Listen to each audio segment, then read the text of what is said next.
Olá, tudo bem com você? Seja muito bem-vindo mais uma vez ao nosso canal EBD, Palavra de Vida para você. Nós estamos estudando neste terceiro trimestre de 2023 a revista que tem como tema A Igreja de Cristo e o Império do Mal, como viver neste mundo dominado pelo espírito da Babilônia. Lembrando aos irmãos, que estamos estudando aqui na Igreja Assembleia de Deus, na classe dos adultos. Essa revista aqui é da classe dos adultos. E nós temos as 11 lições anteriores, haja vista que nesta oportunidade nós estaremos estudando a lição de número 12. Então as 11 lições anteriores estão postadas aqui no nosso canal em uma playlist chamada Igreja de Cristo e o Império do Mal. Também gostaria aqui de trazer aos irmãos o tema da lição do quarto trimestre desse ano aqui, o último trimestre que nós estaremos estudando. A revista terá como tema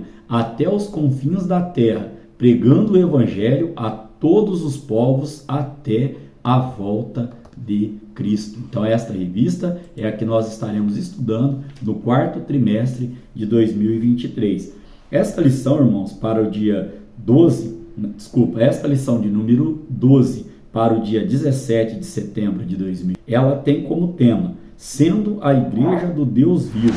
E neste dia 17 de setembro é comemorado o Dia Nacional da Escola Dominical. Como eu gosto de sempre enfatizar, sou suspeito a falar de escola dominical, porque desde criança me lembro que a minha primeira professora, a irmã de Janira, a irmã Madalena também, quando eu não ia na escola dominical, elas me relataram, contaram esse testemunho, que elas levavam as crianças até a minha casa para poder ali fazer a escolinha. Isso foi a tia Madalena, que Deus a tenha, que contou para mim, que muitas vezes eu não queria ir na escola dominical, ou não ia, alguma coisa desse tipo, e elas iam até a minha casa, Então sempre fui incentivado, e também grato a Deus pelos meus pais, que sempre me levaram na igreja e escola dominical, e aí a gente pegou amor por este departamento, lembrando que é o primeiro culto oficial da nossa igreja,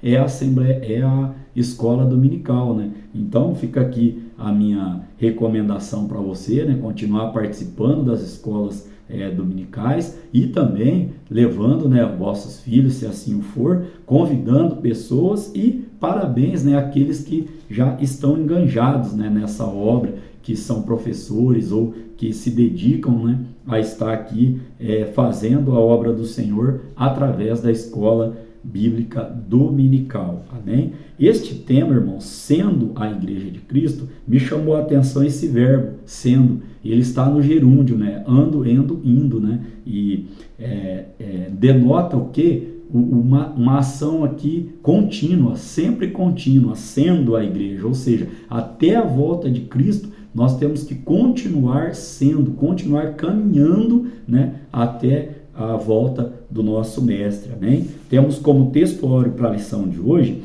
lá na carta de Paulo aos Efésios, capítulo 5, no verso de número 32, que diz assim: Grande é este mistério, digo, porém, a respeito de Cristo e da igreja. A nossa verdade prática tem o seguinte dizer, que vamos falar um resumo de toda a nossa lição, está aqui na verdade prática, mas nós estaremos enfatizando vários pontos aqui. A noiva de Cristo não pode ser mundana, pois ela é a guardiã da verdade revelada, e suas vestes devem se manter imaculadas para as bodas do Cordeiro. Em uma escola dominical passada, nós ouvimos uma explanação do nosso pastor, e ele disse assim que antigamente o povo saía da igreja para viver as coisas do mundo, e agora, irmãos, no dizer dele, no nosso entendimento aqui, o que acontece? As pessoas querem viver as coisas do mundo dentro da igreja, e isso é perigoso para a nossa salvação. Fiquei com essa palavra no meu coração, e Deus me toca o coração em dizer a você aqui, que a nossa fé, a nossa crença, nós somos, Paulo, nós vamos ver no decorrer da lição, que Paulo compara a igreja, a noiva de Cristo, Então, a igreja, ela é a noiva de Cristo. E aí o que acontece? Essa noiva não pode ser mundana, né? Tem uma lista dos que ficarão de fora ali. Então temos que tomar cuidado, porque às vezes também está dentro da igreja. Ainda essa semana, conversando com um amigo, né, que professa a mesma fé, ele me disse assim: Edson, a gente tem que tomar muito cuidado com religiosidade, porque nem sempre estar dentro de uma igreja garante, né, a nossa salvação, né? E eu fiquei refletindo e trago aqui aos irmãos também, né, esta palavra de reflexão. Temos como leitura bíblica em classe o texto que está lá em 1 Timóteo capítulo 3, do verso 14 ao 16, e Efésios capítulo 5, do verso 25, verso 27 e verso de número 32, né? Gostaria de estar lendo aqui, ó. Primeiro, Timóteo capítulo 3, escrevo-te estas coisas, esperando ir ver-te bem depressa, mas se tardar, para que saibas como convém andar na casa de Deus, que é a igreja do Deus vivo, a coluna e firmeza da verdade. E sem dúvida alguma, grande é o mistério da piedade. Nós iremos tratar esses contextos aqui durante a lição.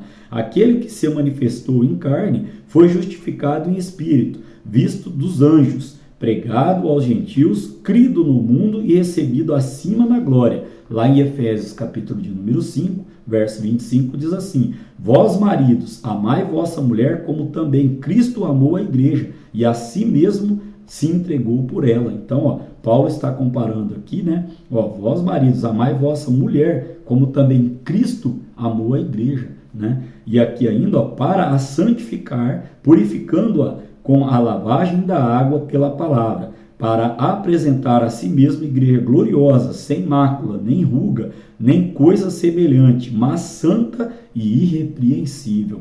Grande é este mistério, digo, porém, a respeito de Cristo e da igreja. Então, temos 3 objetivos para a nossa lição de hoje. Quais são esses objetivos? O primeiro objetivo, explicar a natureza da igreja do Deus vivo. O segundo, enfatizar o relacionamento de Cristo com a igreja por meio da santificação. E o terceiro, elencar as armas da igreja do Deus vivo. Por que é importante estarmos estudando esta lição? Parte motivacional da aula aqui. Vivemos, irmãos, num contexto de ataques que buscam destruir a fé dos santos. O que significa santos? Significa, né, separados. E aí o que nós temos que fazer? Nós somos convidados a ser igreja do Deus vivo, né? Coluna e firmeza da verdade. É tempo, o autor da revista pontua aqui, é tempo de ser igreja em qualquer lugar em que Deus nos levar. Ou seja, temos que dar bom testemunhos, né? Bom testemunho de verdadeiros cristãos, verdadeiros santos, separados, né? Para a nossa salvação, para o nosso arrebatamento. E gosto de dizer, né, que muita Bíblia, que muitos lerão, serão o que? Apenas as nossas atitudes, né? Como nós estamos agindo, o que eles estão vendo, né, da nossa parte. Paulo vai dizer em 1 Coríntios capítulo 11, no versículo de número 1, sejam meus imitadores, assim como eu sou de Cristo. Mas imitar no quê? Imitar nas coisas que ele imitava a Cristo, né? Então assim entenda esse texto, né? Que nós devemos sim ser imitadores de Cristo, né? Imitadores, sermos moldados pela palavra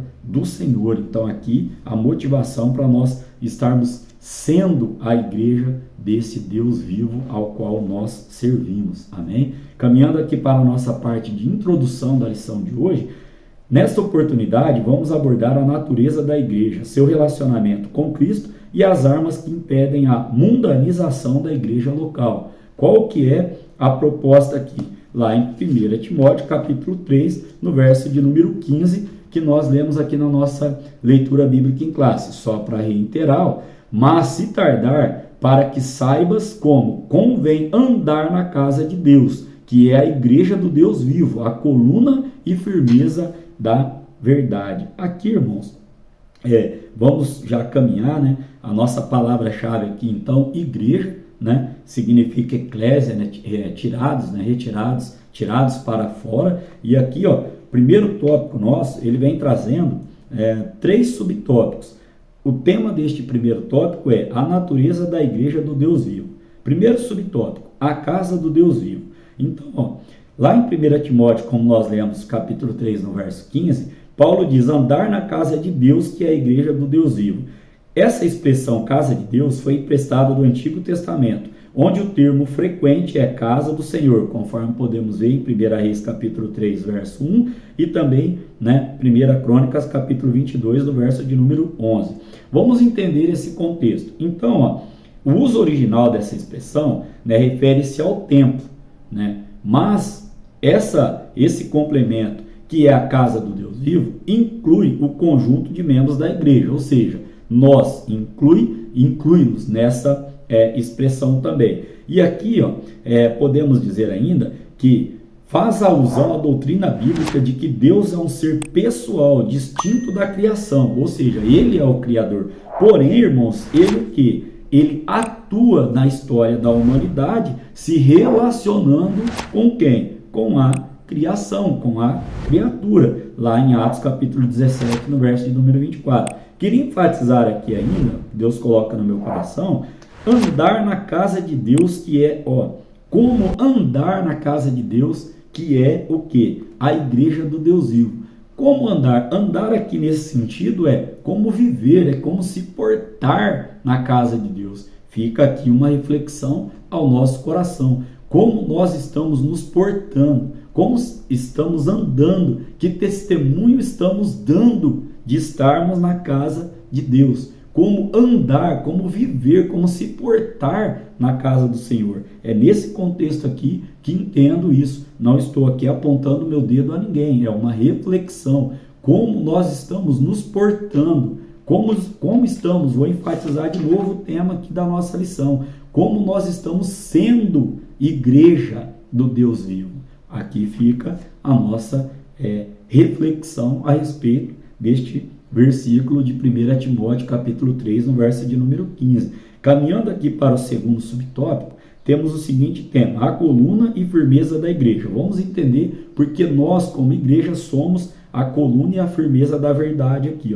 A Bíblia assegura que a igreja do Deus vivo é a coluna e firmeza da verdade, conforme nós já lemos em 1 Timóteo capítulo 3, no verso de número 15. Então, é o fundamento que sustenta a verdade, ou seja, significa que foi instituída como guardiã da verdade por Deus revelada, segundo Timóteo capítulo 1, verso 13 e verso de número 14. E essa verdade é o Evangelho de Cristo, as boas novas de salvação e suas imutáveis doutrinas. O que é doutrina? É ensino, ou seja, seus ensinos imutáveis, podem querer escrever outra Bíblia, reeditar, reinterpretar do jeito que quiserem, porém a verdade é uma só. A verdade é a palavra do Senhor. Nós vamos ler daqui a pouquinho João capítulo 14, Então, aqui ainda é responsabilidade da igreja o quê? Primeiro, propagar.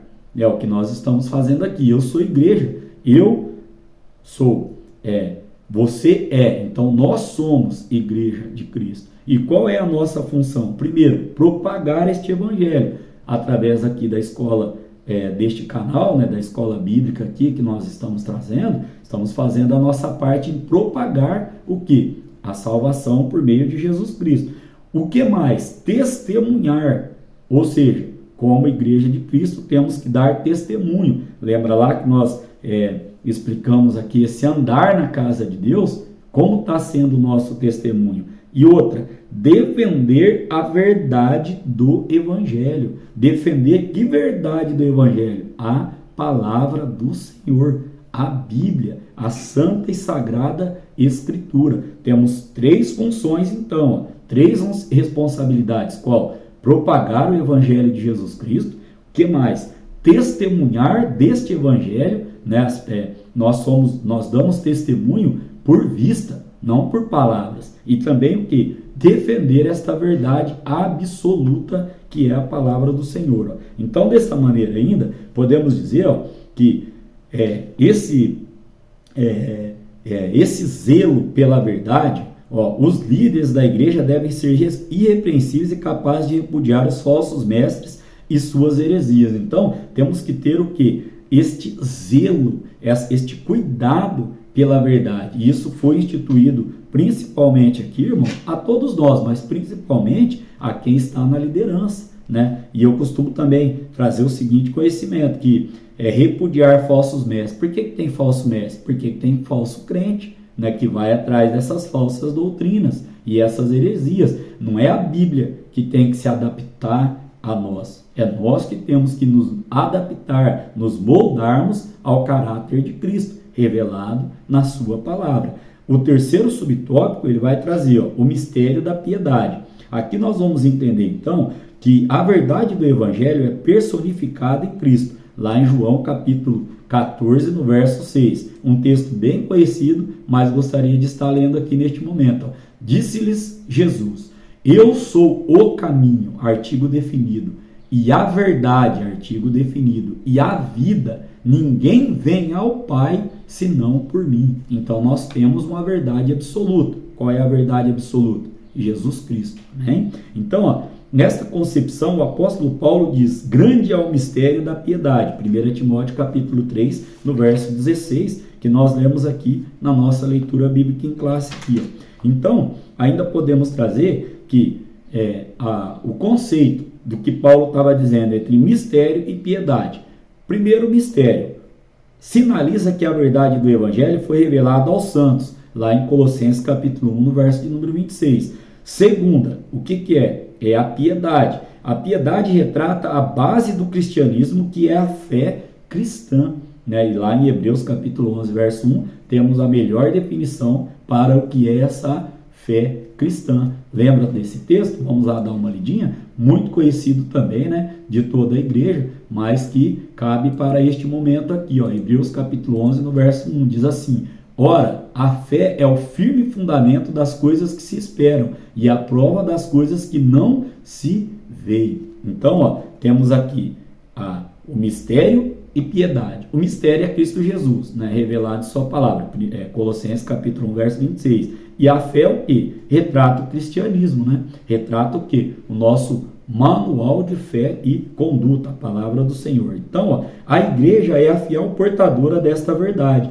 Que verdade? A que nós acabamos de trazer aqui aos irmãos, que o Evangelho de Jesus Cristo, ele é a verdade. João capítulo 14, no verso 6, também vimos que Jesus, né, ele afirma: eu sou o caminho e a verdade e a vida. Ninguém vem ao Pai senão por mim. Como sinopse deste primeiro tópico, então, temos o seguinte: a igreja é a casa do Deus vivo, coluna e firmeza da verdade, fiel portadora do Evangelho. Amém? Vamos caminhar agora para o segundo tópico. O segundo tópico tem como tema Cristo e o relacionamento com a igreja. Aqui neste primeiro temos se eu não me engano, dois subtópicos aqui.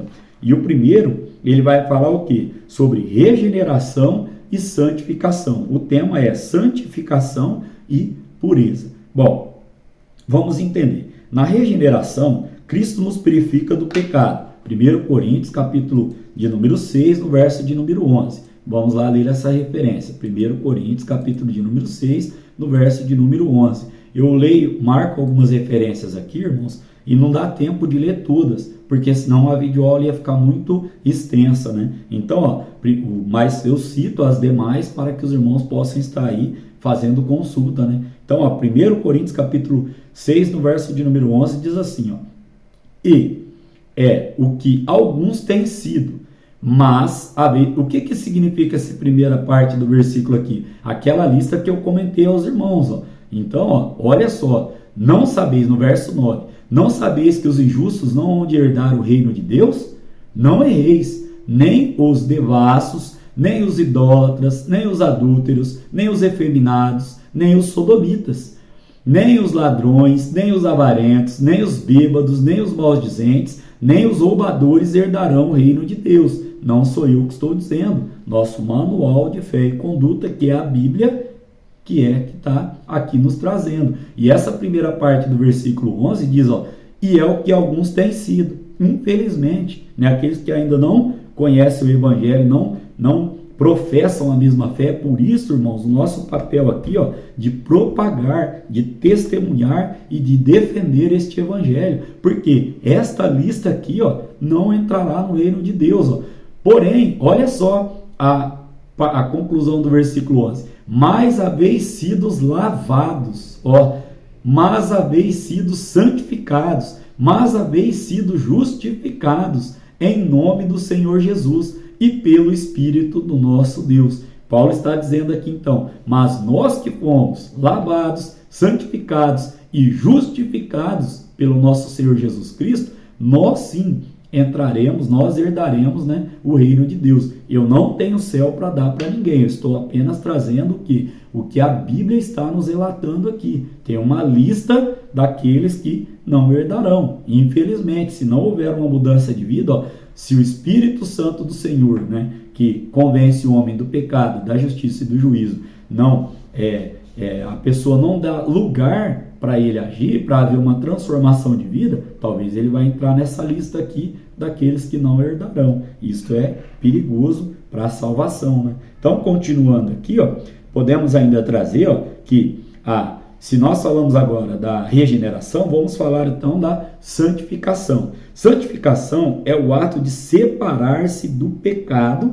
e preparar-se para a volta do Senhor. Vamos ler duas referências bíblicas aqui. A primeira, 1 de Pedro, capítulo 1, no verso de número 15.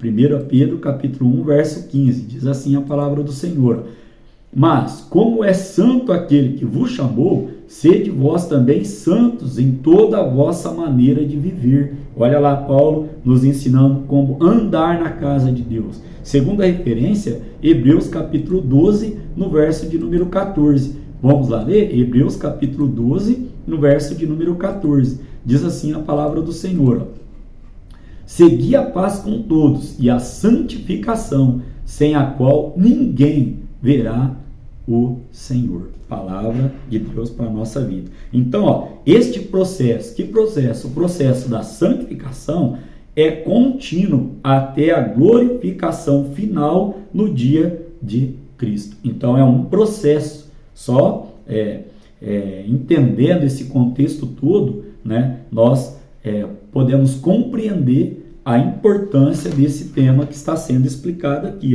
Regeneração é Cristo que nos purifica do pecado. Santificação é um processo, um processo contínuo. E que processo é esse, como nós falamos aqui? É o ato de estarmos sempre buscando o quê? Nos separar do pecado e estar nos preparando para a volta de Jesus Cristo. O segundo subtópico vai dizer: gloriosa e irrepreensível. Quem? A igreja, ou seja, nós. Aqui, a santificação, como nós já começamos a tratar, tem como alvo preparar uma igreja gloriosa, sem mácula, nem ruga, nem coisa semelhante, mas santa e irrepreensível, conforme Efésios capítulo 5, no verso de número 27. Assim, a igreja é a noiva de Cristo, que se prepara para a festa nupcial, conforme Apocalipse capítulo 21, do verso 2 até o verso de número 9. Durante esta espera, por meio do Espírito Santo, Cristo santifica para apresentá-la a si mesmo totalmente pura. Podemos trazer aqui, então, a conclusão desse segundo subtópico, dizendo o seguinte: Cristo advertiu não ser possível entrar nas bodas sem a devida veste nupcial. Mateus capítulo 22, verso 11 ao verso de número 13. Vamos lá dar uma olhadinha? Mateus capítulo de número 22, do verso 11, olha o que Jesus nos diz na sua palavra. E o rei, entrando para ver os convidados, viu ali um homem que não estava trajando com veste de núpcias. E disse-lhe: amigo, compraste aqui, não tendo veste nupcial? E ele emudeceu, ou seja, ficou mudo. Disse então o rei aos servos: amarrai-o de pés e mãos, levai-o e lançai-o nas trevas exteriores. Ali haverá pranto e ranger de dentes. Então, é uma advertência do nosso Jesus, do nosso Senhor, o quê? Que não é possível entrar, fazer parte das bodas do Cordeiro sem as vestes nupciais. O segundo tópico traz a seguinte síntese deste tópico: a santificação, a pureza e o caráter irrepreensível da igreja se destacam no relacionamento de Cristo com ela. Então agora nós iremos caminhar para o tópico de número 3 e para a conclusão da nossa lição de hoje. Tópico de número 3, ele traz como tema as armas da Igreja do Deus Vivo. Temos aqui também 2 subtópicos. O primeiro, o zelo pela verdade, ou seja, o cuidado pela verdade. Enfatizamos que a verdade bíblica é absoluta e imutável. Lucas capítulo 21, verso 33 e João capítulo 17, no verso 17. Vamos ler essa segunda referência, João capítulo 17, no verso de número 17. A palavra do Senhor, ela vai nos dizer, santifica-os na tua verdade, a tua palavra é a verdade. Jesus Cristo, nos trazendo ao coração. Ou seja, o Evangelho de Cristo é a única verdade, conforme nós já lemos em João, capítulo 14, no verso de número 6. Então, a igreja é a fiel depositária dessa verdade. Somos dispenseiros da mensagem da redenção. É a nossa responsabilidade como salvo, que nós devemos ter enquanto esperamos o Senhor da igreja voltar, sermos irrepreensíveis, sem manchas, sem máculas. Esse é o compromisso inegociável, não tem negociação, pois esperamos o quê?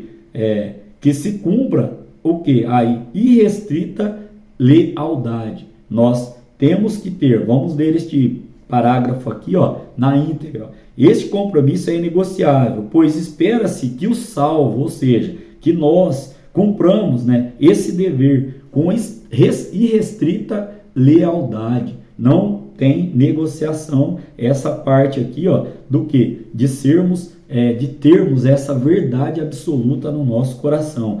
Devemos zelar pela verdade das Escrituras, viver e propagar a mensagem bíblica com fidelidade. 2 Timóteo 4:2. Vamos lá ler esse texto? 2 Timóteo, capítulo de número 4, no versículo de número 2. Olha o que Paulo nos ensina através da palavra do Senhor.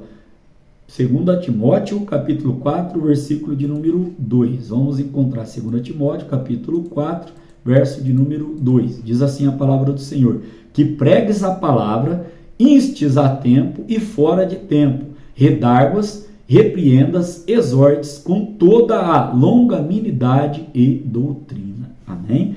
Segundo subtópico, vem trazendo o ensino da verdade. Deus constituiu líderes para aperfeiçoamento e edificação da igreja, conforme Efésios capítulo 4, versículo 11 e 12. Aqui, irmãos, qual é a função prioritária do líder? Qual é? É influenciar, É influenciar o quê?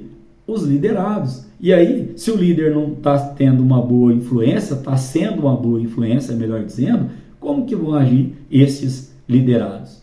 Fica aqui uma outra reflexão para a nossa vida, porque foi Deus que constituiu. Se você ler o texto de Efésios aqui, você vai ter esse discernimento a respeito que foi Deus que constituiu aqui várias hierarquias ali. E aqui, podemos ainda trazer, que o líder deve estar apto a ensinar, 1 Timóteo capítulo 3, no verso de número 2. Também defender a ortodoxia e refutar as heresias. Um líder vocacionado não cede ao liberalismo teológico, ecumenismo e sincretismo religioso.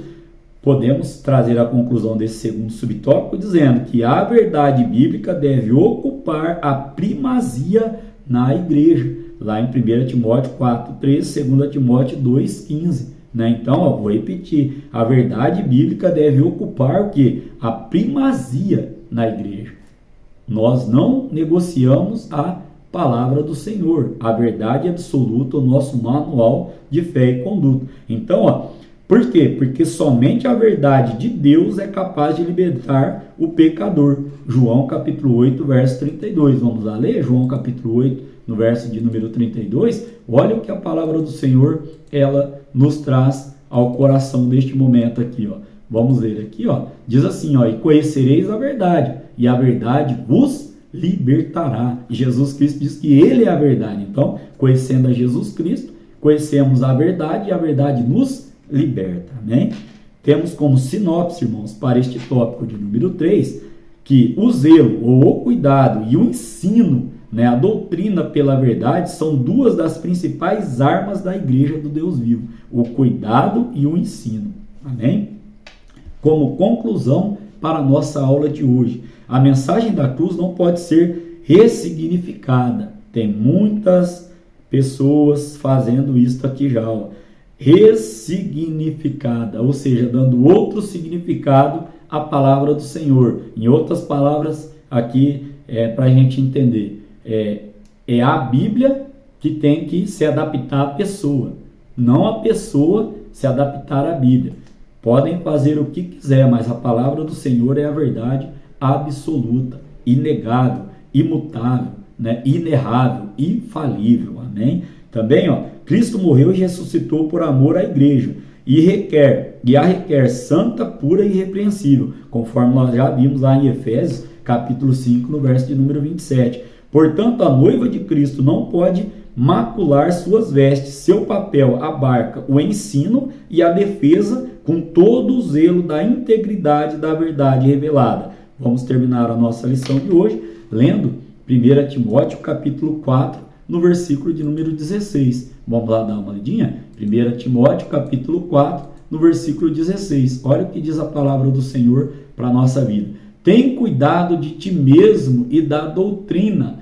Persevera nestas coisas, porque fazendo isto, te salvarás tanto a ti como aos que te ouvem. Amém? Que Deus em Cristo Jesus continue falando ao vosso coração em uma temática tão importante para os nossos dias atuais. Amém? Querendo Deus, estaremos aqui para estudar a última lição deste trimestre, que será a lição de número 13, e ela tem como tema o mundo de Deus no mundo dos homens. Amém? Que Deus em Cristo Jesus abençoe a sua vida, a sua família, o seu ministério e o seu trabalho. Querendo Cristo, estaremos aqui para finalizar a nossa revista na última aula. Espero você e também te aguardo aí para o próximo trimestre que nós estaremos, aqui, querendo Deus, divulgando, propagando e defendendo a palavra do Senhor.